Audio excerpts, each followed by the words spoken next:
Екс-генералниот секретар на владата Мухамед Зекири не се чувствува виновен. Ова го кажа откако обвинителката прочита зашто го гони и како ќе докажува дека е злоупотребил службената положба.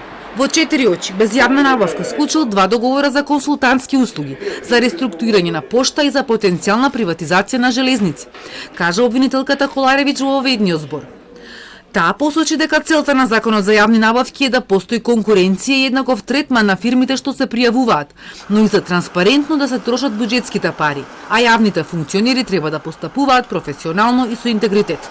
Обвинителството ќе докаже дека иако обвинетиот како генерален секретар со заклучок на владата бил задолжен да спроведе постапка во рамките на која ќе се ангажира консултантска куќа, тоа не значи дека владата го ослободила од одговорност да ги почитува законите.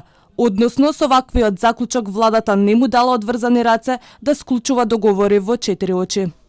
Според одбраната, обвинителката одржала полуполитички наместо воведен говор, во кој никаде не кажала која одредба од законот за јавни набавки е прекршена. Не само што не сторил злоупотреба, не го оштетил ни буџетот. Напротив, целта на склучените договори била да се сопрат штетите, што ги предизвикувале двете фирми загубари кои продуцирале милионски загуби. А никој досега за тоа не одговарал, рече адвокатот Владимир Андреевски во оведниот говор.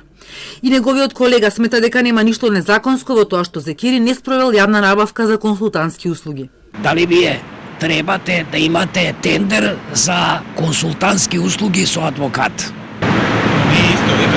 Сосема исто консултантските услуги со реномирана компанија, која што е во тој дел стручна.